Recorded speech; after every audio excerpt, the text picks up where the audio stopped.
over the course of 9 months, we were able to help take this e-commerce brand from $153,000 a month in sales to $539,000 a month in sales. And we did it using a simple framework, or a few different frameworks. And what I want to do is we're going to deep dive into this brand strategy on this podcast. And we're going to cover kind of what we did, what were some of the observations, how did we shift some things, and what kind of results did those produce. And it doesn't matter where your revenue is right now, you can apply these and see better growth. So 9 months into working with this client, I received this email. And the email he said was urgent. Josh, we have exceeded max capacity and we're gonna shut it down. Don't send out any more deals. Let's reduce ad spend as much as possible without hurting the campaigns. And sorry for this news, but my space and infrastructure just can't handle it. Now, as a marketer, that's just my heart just flutters with joy, because I love the fact that we were able to create a system that was so efficient that month over month over month, we continued to grow and grow and grow and grow to the point where now the bottleneck no longer was marketing, the bottleneck became fulfillment. And so in business, you're always gonna have bottlenecks that occur. For most people, I will say, it is typically marketing. But then it can shift into production and it could shift into fulfillment. Those are like the three areas that we see most bottlenecks happening. You have marketing at the top, then you have production, whether you do it in-house or you're outsourcing and you're trying to source it in, and then you have fulfillment of that, making sure it's shipping out and things like that. That's usually the smallest bottleneck. And so we created this bottleneck because when you go from 153K to 539 in only 9 months, you can imagine what the growth in between that was starting to look like. It was starting to look very, very substantial. And the crazy thing is, if we didn't actually stop everything, we were on track, because this was only halfway through the month, we were actually on track to probably end between 700,000 and 800,000 in sales. But of course, you need the infrastructure to make sure we supported that. So here's what I want to do. I want to walk through before and after, and then I want to talk about the high level frameworks that we used. And as I go through this, I just want you to know that this is, I call this the $0 to $1 million path. This is the framework we actually implemented. They're well beyond $1 million, but the frameworks that we just really implemented were based on what I teach inside our Max Profits mentorship program. What I tell all of our clients is the fastest way to get to $1 million is we have to leverage ads heavily and we have to leverage email heavily. Those are the two largest things you're gonna hear a lot about. But I wanted to share this because everything that we produced was following that framework. It doesn't matter if you're under $1 million, that's gonna be, what I show you is gonna be the fastest way to get there. But they're well beyond $1 million. They did several million, they're on track to do 8 figures. They're in the multi-7 figures, they're moving into the 8-figure range, and we still implemented the same framework. So this framework, it doesn't matter where you're at, you need to have this tightened up because this is gonna change your revenue. So let's kind of see where we started here. We began month 1 at $153,216. Our AOV sat around $152. So we had 153 in sales, 153,000, and about $152 was the average order value. And then you fast forward 9 months, we did $538,982, which so I just rounded that up $18 to $539,000. And the average order value went from 152 to 173. We were able to increase the AOV by $21. And the overall, what's called MER, some people call it blended ROAS, marketing efficiency ratio, which is revenue divided by ad spend, gives you an overall, I guess you could call it ROAS. We like to call it marketing efficiency ratio. It was a 6.6. So from an ad spend standpoint, for every dollar we spend in ads, we produced overall, this is holistic, not just from ads, but holistically, we produced 6.6 ROAS, or a marketing efficiency ratio of 6.6. That's a little nerdy, so if you're not following with it, just know it's like an overall, every dollar we put in, we made $6.60 overall in the whole business. This does include things outside of just advertising though, but we do see advertising rise all boats. Like a rising tide lifts all boats. Advertising is a rising tide. Organic goes up, SMS goes up, email revenue goes up, everything goes up with ads. So we look at the overall ROAS, or what we'd like to actually say is marketing efficiency ratio. So when we went in, here's the first thing that we did. One of the first things we did, we work to increase the average order value, because if we can increase the average order value, it will then increase the front end return on ad spend. And this is very important because we want our ad dollars to go as far as they possibly can. So we were able to increase the AOV really relatively fast, from $152 to $173 in some change, some approximates there, which is a $21 jump. And we did this doing three things, all right? Write these down. Unless you're driving, don't write these down. Number one is we set up, but we had bundling capability. And this means, and you can install an app on whatever website building tool you have. If it's Shopify, it's really easy. You can use tons of bundling tools. That on the product page level, on the product display page, you're able to, when they look at that product, you could see other potential bundling options where it's like, hey, you can mix and match, buy two, get one, get the third, 15% off. Or you could just say, hey, save 20% when you bundle three or more. You can have bundling options. And by doing this, we added complementary items to product pages, and it allowed the initial purchase to be larger. But then there were two other things. So the first thing, we allowed bundling. The second thing is we set up pre-purchase upsells using a tool called Zipify. I'm a huge fan of Zipify. And you may have heard of post-purchase, when after someone buys, you give them a one-time opportunity to add something else to their order, and it's a deal. Pre-purchase is similar, but what happens is once they add products to their cart and they go to their cart, and between the cart and checkout, when they hit checkout, it pops up and it will tell them, hey, you can pick one of these three items to save 20% on or 15% on or whatever it might be. We show them some different options pre-purchase. This is before they officially enter their information and check out. And we saw pre-purchase increase average order value, and we see this pretty commonly, way more than post-purchase. Everyone is usually hung up on post-purchase, but we see pre-purchase upsells do very, very well, where they actually choose something before they get to the checkout. So that's the second thing. So first, we set up bundling, we made sure that was good. The second thing, we set up pre-purchase upsells with Zipify. And the third thing we did was set up post-purchase upsells with Zipify. And there's a lot of ways you could do this, but essentially we had the bundling, the pre-purchase, and that boosted AOV. But then once they checked out, they entered the information, they press place order. Before they get to the thank you page, we have this little post-purchase upsell page that they go to. And we offer them some additional items with some different deals attached to them. And by doing this, you automatically start getting additional people placing orders. It's a very simple system. You set this up and you start to produce money on autopilot. Now, when we did this, I'm gonna give you a little tactic here, and this is a little more advanced, but what you can do inside a tool like Zipify is we actually, because they have a little higher AOV, it was $152 AOV, we split people. So we said anybody who places an order and their AOV is above $250, these are big spenders, we're gonna offer them 3 different products that are all on sale with some additional deals tied to them. But these are gonna be higher end products because the people that are coming in and buying more than $250 are serious buyers, and let's just get them while we can to spend even more with us. So we had post-purchase upsells for people that spent more than $250 and then people who spent under $250.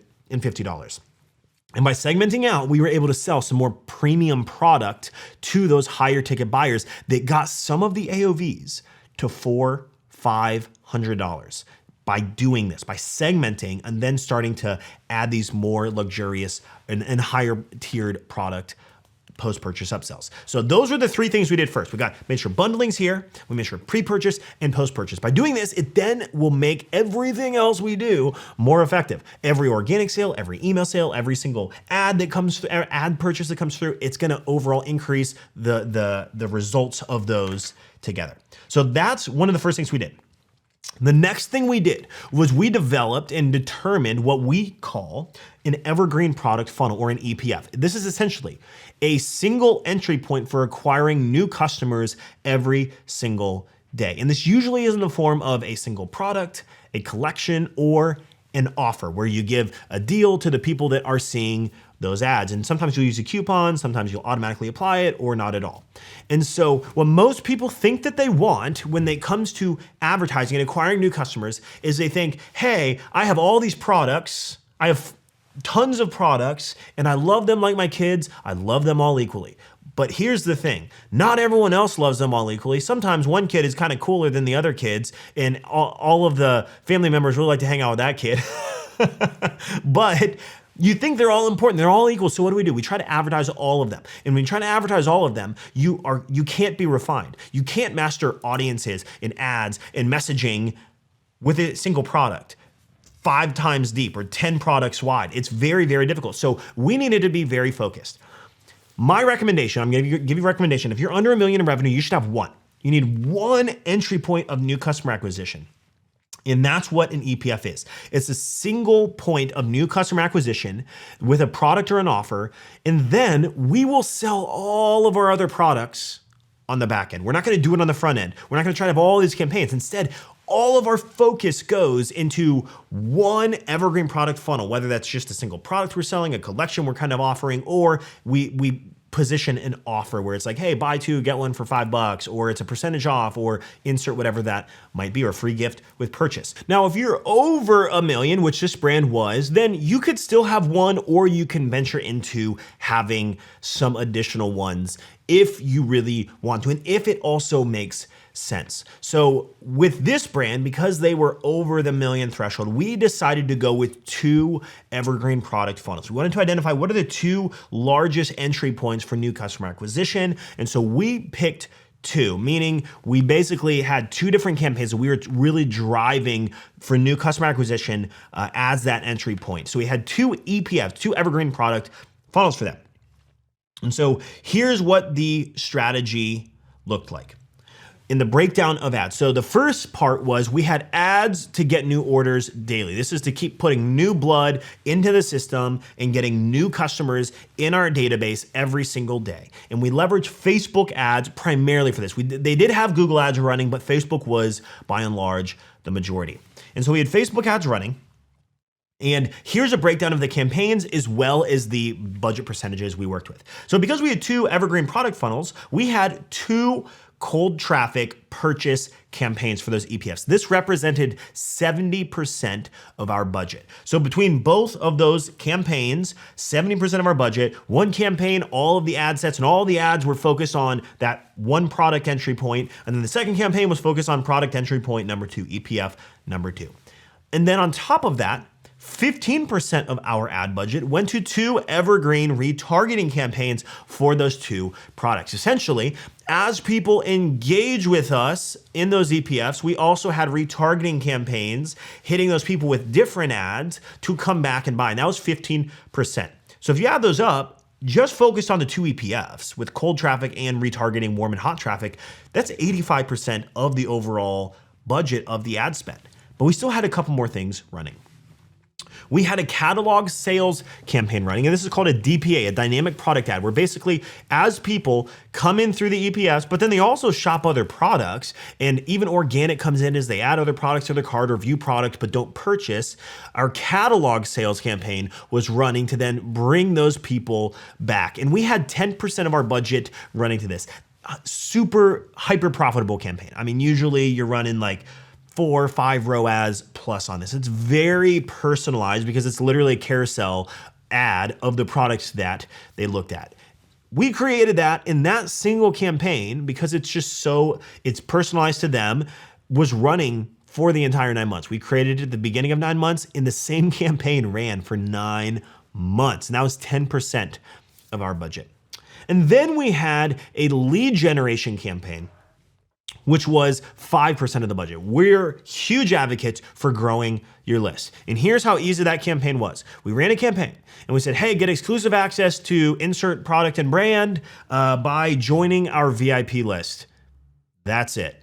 We literally just took their welcome offer and we did, I think it was like 10 or 15% off their first order, but that was it. And we used a Facebook lead form and they fill out the lead form, they get into our Klaviyo email marketing database, and then we had a series of emails that went out to them to get them to buy it right away. And by simply doing that with 5% of lead gen, we were profitable on that the entire way. And our list was growing by 40 or 50 people a day with just a simple, tiny campaign like that. Once we dialed all these in, those actually with the ads is what got us into that 9th month. But as we got close to the 9th month, we started stacking in an additional campaign that I want to talk about that we're seeing work very, very well at this moment in time, and that I highly recommend you do if you have some proven assets. And that is an Advantage Plus shopping campaign. So I didn't talk about percentage allocation in that because we really started leaning heavily into this new percentage allocation at the tail end of those 9 months. So there was a little couple percentages we were leaning into this, but since the end of those 9 months, we leaned heavy into this Advantage Plus shopping with proven assets. So if you aren't familiar, Advantage Plus shopping is essentially, it is a campaign inside of Facebook that some people have access to, some people don't. It just kind of depends, and Facebook's slowly continuing to roll it out. And when you create a campaign, it is a sales campaign. And what it does is it does not give you the ability to select targeting. It leverages Facebook's machine learning to go find your customers in large groups of people. So for example, I would say that I'd create a campaign. There's no ad set level. There's a campaign and an ad level. That's it. So you create the campaign, you add your custom audience exclusion. So you could exclude your customers if you wanted to, or not. And then you just choose the demographics. I could say, I'm gonna target the United States in this age range, and that's it. You don't get to select interests, you don't get to select lookalikes, you don't get to do things like that. It keeps it open, and then all you do is you insert ads that you want to run in it. And with it, you can create new ads, or what we did was we took existing EPF ads that were doing well, and we started putting those inside Advantage Plus shopping campaigns. So here's the breakdown. We had 2 EPFs that were running for 2 different product offers. And by this point in time, 9 months in, we have a good idea of what ads are really crushing. Some of the ads we were running, those ads are running for 6, 7, 8, 9. Some of them were running since month 1, and they were running tens of thousands of dollars to them, like really, really profitable ads. And so we took the ones that we knew were winning, and each Advantage Plus campaign was like an additional EPF campaign. So product number 1 was Evergreen Product Fund number 1. It had its own campaign that we were running. We just literally took the best performing 2 to 3 ads within that campaign, and we just launched an Advantage Plus shopping campaign for that EPF. And we just threw those top 2 to 3 ads in there, and we did it for both of the EPFs. So basically, we were able to take the Advantage Plus shopping for each of those products, and just one campaign for each product. We put all the relevant ads within it. And it worked like gangbusters. Now, it is important to know, you need to have good validated ads when using Advantage Plus shopping. But we installed these campaigns. And while a lot of times in most campaigns, here's just kind of what we see with Advantage Plus shopping when we did this, is a lot of times, if you start to increase budget in campaigns, you might notice this. If you increase the budget on an ad set campaign that's doing really, really well, it can often just tank and not do well, or it just flatlines it. Advantage Plus shopping is something we have been able to scale with words slowly attached to it. So let me kind of break this down. So when we launched, we were typically starting with $100 a day in each one of these campaigns. But we were able to make some pretty good leaps in these campaigns once a week. So we could start at 100, and what we see with Advantage Plus shopping is it takes like 5 to 7 days to stabilize. Because it's going to a broad audience, our hunch is that it just takes a little longer to find those people, but what it does, when it does, it really dials in, and it is stable. If there's one word I could say, it is stable. And so we were able to launch both of these, start each campaign at $100 a day. We're keeping our other stuff running too. And then we started these at $100 a day. And we were able to then start doing jumps by like $50 at a time. And we would start to increase these once a week. And you can get into those multiple hundreds in ad spend and keep increasing them, and they would still maintain ROAS. But what we typically see is at 5 to 7 days, 5 is probably more average, that when you launch it, the first few days kind of sucks, but these take a little longer than normal ad sets to stabilize. We've seen is like 5 to 7 days, it'll stabilize. And then the next week, you'll increase the budget, and it'll take another sometimes 5-ish days is most average, I would say. And then it stabilizes again. It kind of goes back in, and then it comes back out, and it stabilizes. And we were able to keep increasing these, and those have then outperformed everything that we've done, including the evergreen retargeting campaigns. Now, the catalog sale retargeting that are dynamic, those still are like the best. But Advantage Plus shopping, when we took these proven assets already and we had been running ads in other areas, it was able to produce very substantial results. So that was kind of what our flow looked like on the ads. So that was the first big strategy. New acquisition, Facebook ads, we leaned really, really heavy into it. Now, the second strategy is we then went hard on email marketing for lifetime value. In email, we were able to take the email and get it to the point of producing over 6 figures a month just from the email. So I want you to think about this. Their starting entire month with everything was $153,000. And I believe email at the time, it was in like the $20,000 to $30,000 range of that. We were able to get email to almost the threshold of the entire month 9 months prior. So we weren't able to get quite to like 153, it was in like the 120s, 130s is what we're able to get to in 9 months, and it's still climbed beyond that now. But we were able to get there by doing a few things. So here was the email strategy.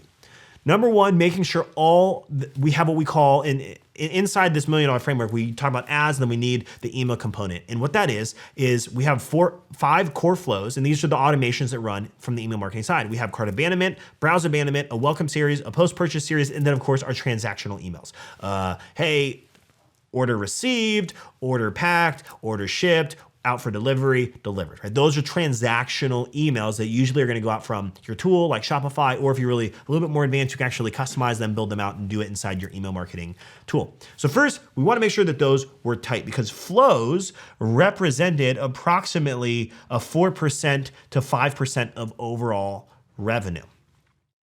And so we got the flows, these are like automated revenue. But for them, and a lot of times we see flows do a higher percentage, but for this brand it was a little different. Flows did the smaller amount, but what was gangbusters was email campaigns. So we get these 5 core automations, 5 core flows in place, and then we leaned into email. Email was it was always producing, but we got it producing really, really well.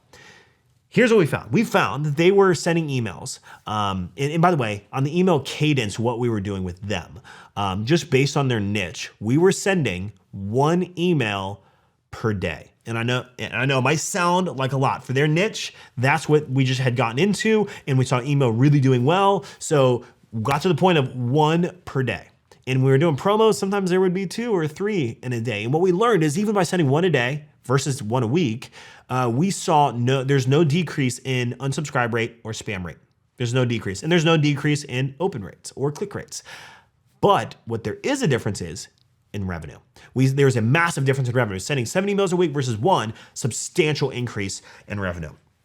So we kind of got in here. We found that they were only sending emails to their engaged list of about 22,000 people, but their entire list was 47,000 people. So there are 25,000 people just chilling in the database, getting automated emails occasionally if they went to the website, but not receiving campaigns. So this is a note. I want you to make sure that when you're sending emails, yes, sending to your engaged list of people is important, but also make sure that you're hitting your entire customer database or your entire even non-customer database. Like all of the people in your database, hit them.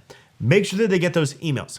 And it's another interesting note is like their revenue per email hovered, just going to the engaged list, about $800 to $1,500 per campaign. And so that was the average you would see throughout the week, is $800 to $1,500 per campaign. And so when we came in, they brought us on, we kind of went in and looked at this, and we're like, we're only sending to 22,000 people, and the entire email list is 47,000. Now, we may not want to hit the entire list every single day. That's a lot for the whole list. We'll hit the entire list twice a week, and then we're gonna hit the engaged list the other 5 times a week plus those. So the engaged list will get it almost every day, and then the all database is going to get it 2 times a week. And so we started to add this in. And what we started to notice is the revenue skyrocketed by simply shifting and making sure we're hitting everyone. That was a big thing. Another challenge was, before I share the improvement numbers on this, another challenge is people would buy the products whenever they ran sales, but they ran sales a lot, tons of sales after sales after sales. So we learned that was really getting a lot of the purchases to come through. And so what we decided to do was we wanted to start humanizing the brand a little bit. Rather than just being like a coupon book where you only send out deals, we started to tie in unique selling propositions, and we started to come up with like really unique emails to send, to actually send people from the founders with a little signature and a photo, and we would incorporate some products in those emails. So we built these beautiful email designs, because before the email designs were always all over the place and they were very, very boring. Like they were just really plain Jane. They were just not easy on the eyes, and they were super, super, super, super long. So long that you always had to view the entire message in the browser. And so we created a couple different email templates. We used a tool called Stripo. If you've never heard it, it's an amazing tool. Go to alleypodcast.com/Stripo, STRIPO. And it's an email building tool that we design these gorgeous emails with no limitations, drag and drop. It's incredible. And then you can push it out to your email marketing tool to send your email. So we design every email in there. We push it to Klaviyo, push it to OmniSend, push it to ActiveCampaign, whatever. And so we designed emails. We made that shift. And then we started every single email, we would add in a unique selling point of the brand. We would talk about some of their shipping stuff. We'd have a letter from the founder. We would have all these different things to start to humanize the brand. And when we did that, we got the average email from $800 to $1,500 per email to now producing $3,000 to $6,000 per email by improving those things. I'm gonna stop there because that's very important. I want you to really think about that. The design of your emails matter. In the past, you could just launch something and be okay with it and get some results. And they were getting results. $800 to $1,500 an email, hey, that's awesome. I'm glad email was producing that. But $3,000 to $6,000 an email, that's a little bit juicier. That's a lot more profit built into a single email, because whether I send one email to 100 people or an email to 47,000 people takes the same amount of time. So that is the definition of leverage. And so we implemented these things. And by doing this, the revenue continued to grow over and over and over again. So we had ads. To kind of recap here, number one, we made sure we did some things to increase the AOV. We worked on the bundling, we worked on the pre-purchase upsells, we worked on the post-purchase upsells. That then helped everything else. We determined 2 evergreen product funnels as entry points for new customers. If you're under $1 million, you should have 1. You should not have more. They were over that, so we ended up going with 2. We leveraged Facebook ads with 70% of our budget going to cold traffic purchase campaigns to drive new customers. We had 15% going to 2 evergreen retargeting campaigns for those. We had a catalog sale campaign. We had lead gen campaigns. Once we had validated the ads work best, we then rolled into Advantage Plus shopping campaigns, which gave us substantially more scale and very stable return on ad spend north of 4 to 5 ROAS. As that's going, we then implemented our email system, which was our 5 core flows, really tighten those up: cart abandonment, browse abandonment, welcome, post-purchase, and then making sure the transactional emails were firing all honky-dory, and then 1 email per day. Now, you may not need to send an email per day, but I want you to send at least 1 per week. We call it the weekly email. In our Max Profits Mentorship, we have a process to this, doing 1 weekly email, then every 6 weeks doing what we call a 6-week promo cycle for cash injection. My friends, that's it. We did those 2 things. Now, I want to be fair. A couple other things they had going on. They did have SMS going, which is a percentage of revenue, not close to email, but it was a percentage. And they had Google ads going, and they did have someone posting on social media, but all of our tracking tools, social media didn't produce literally any revenue, like maybe $1,000 or $1,500 a month. And out of the grand scheme of all of it, it's just so minute, it almost didn't count. So social was going, but it wasn't revenue producing. Google was running, it was the smallest percentage of ad spend. Facebook was the lead. Email was the second largest driver of revenue. So Facebook ads, largest driver of revenue. Email was the second. I encourage you, if you're listening to this and you're under $1 million, you need to go do these things. Listen back, go follow some of the processes that I just said. If you're over $1 million in revenue and the things I just mentioned are not tightened up, or I know we're doing some of that, Josh, but we don't have lead gen going for our email list, or we're not actually sending a weekly email consistently, or we don't have those 5 flows really built out other than like the stock templates that I just turned on, then go back and do all these. And if you follow these processes, I assure you, you will reach $1 million in revenue much faster. And if you're over $1 million in revenue, you will grow your revenue much faster by simply doing these things. So I hope you found this valuable. I did want to deep dive into this, into like a kind of a brand deep dive. This is something I think we're going to start doing moving forward. We want to start sharing what we're seeing working as we go, break down the strategies of how we got from here to there. So hopefully you can take these things, walk away with it. If you enjoyed this episode, please leave us a review. You can also follow me on Instagram @JoshCoffee. Shoot me a message. Let me know that you listened to this podcast and maybe what you took away from this podcast. But this podcast is produced by Dylan Counts behind the scenes. We want to say thank you for listening. And if you want to join the Ecommerce Alley Facebook group, absolutely free. Go to alleypodcast.com/group. We'll see you in the next episode.